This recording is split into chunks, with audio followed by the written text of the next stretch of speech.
Number one, this is about instinct and ancestry. It's vitally important to understand the instincts, natural behaviors, and ancestry of your pet dog. Domesticated dogs all descend from wolves. Many of the behaviors and instincts of the wolf are still present in your pet. These instincts have remained present and strong throughout the course of the domesticated dog's evolution. Behaviors such as barking at strangers and being on guard are perfectly natural. The role of any dog is to protect his or her pack against potential threats. Your dog isn't barking to annoy you. Your dog is barking to alert you to a potential threat and to ward off whatever he or she is feeling threatened by. You have to understand that training involves directing the instincts which are already present in your dog. Your new dog will want to follow his natural instincts. Your role is to set achievable limits for him, but to understand and respect these instincts. Research the breed you intend to purchase as, well, some behaviors are common to all dogs. Some breeds have specific traits you should be aware of to effectively train them. Number two, pack instinct. Dogs are instinctually social creatures. Like the wolf, they are pack animals with a distinct hierarchy. If there is no clear leader, your dog will attempt to fill that position. Not purely because he or she wants to be in charge, but because dogs need structure. They need to know their place in the pack. His household, including human companions, children, and other animals, are your dog's pack. He needs to know his role in order to be happy and feel secure. A pack with no leadership is confusing, unsettling, and frightening for your dog. After all, if there is no pack leader, who will be responsible for supplying food? Who will protect the pack in the event of danger? Who will provide leadership and comfort? This is why a hierarchy is so important to a harmonious relationship with your dog. You must be the pack leader. As pack leader, it's your responsibility to fill all of these roles and a few others besides them. Show your pet you are the leader. Encourage him to defer to and to submit to you. This does not have to be done with punishment and physical abuse. Training builds a solid bond between yourself and your companion. Engage in training activities which encourage him to submit in a gentle manner. Shake paws, roll over, and kiss, among others, are submissive actions. Anytime your dog completes an action you request him to, he's submitting to you. Some dogs can be stubborn when it comes to submitting, but this is often because we as pack leaders are not consistent enough, and we allow our pets to get away with undesirable behavior too often. By being a pack leader, we allow our dogs to know their place within the pack and the world. Having a place within the hierarchy and knowing who is in charge allows a dog to feel settled, comfortable, and secure. He does not have to worry about anything except pleasing you. Number three, timing.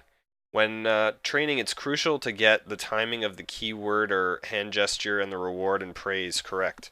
You cannot sit and explain to your dog what they did right or wrong. The dog must associate the command with the action he performs.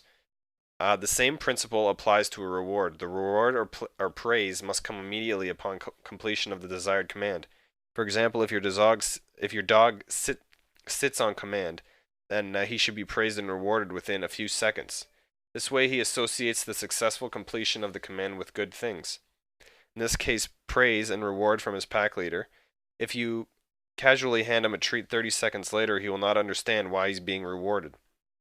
If you find you're struggling to teach your dog certain commands, you can wait and watch until he performs the desired action naturally. He may not immediately grasp the concept of laying down, for example. In this case, wait until he begins to lay down. Then perform your gesture and speak your command while he is in the process. Then praise and reward him. This way he'll begin to understand that when he performs this action on command, he will be rewarded. Number four, patience and repetition. Training any dog or puppy is time-consuming. As a human companion, you must exhibit patience during a training session. You shouldn't shout at the dog for not grasping what you're trying to convey. It's not a deliberate act. They just do not understand what you want. Training sessions should be short so that your dog does not become bored and so that you do not become too frustrated. If you find yourself losing patience and snapping at your friend, you should take a few deep breaths, and if this doesn't work, you should end the session and try again later. Repetition is one of the keys to training. For the dog to retain the information, the command should be repeated again and again, not only in one session, but repeated sessions on a daily basis. It also does not have to be confined to structured training sessions. Keep a pocket full of treats handy and request your dog perform actions randomly throughout the day.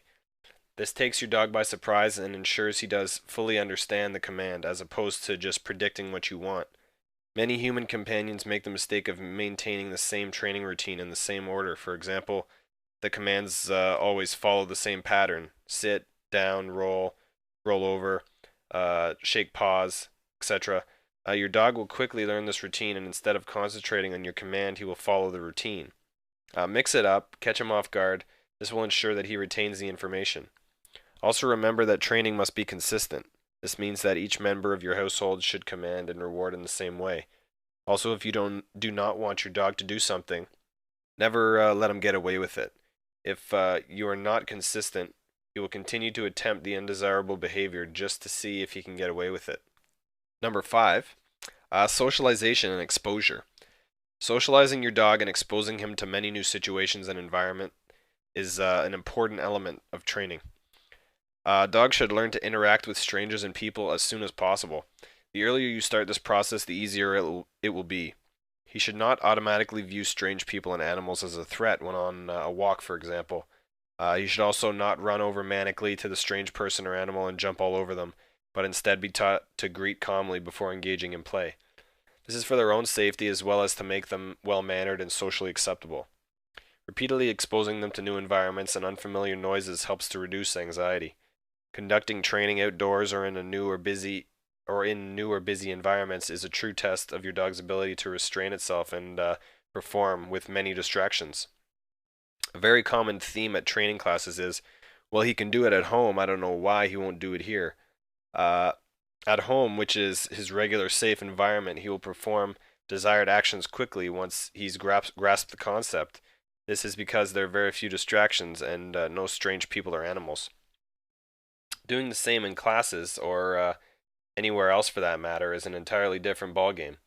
Often a dog will stay for a whole minute indoors when you get to training and the trainer asks, "Can he stay?"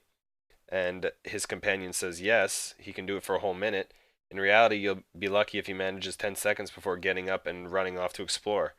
To combat this, you should train your dog away from home as much as possible, even if it's just giving a few simple commands while you're out for a walk or in the park. The more he's exposed to training with distractions, the quicker he will learn to ignore the distractions and focus on you, his pack leader. Number 6, punishment, training, and interaction. Punishment should never include physical abuse. There's no need for this behavior. There are far more constructive ways to discourage your dog from unwanted behavior. Your dog should never fear you. Instead, he should respect you and be eager to please you.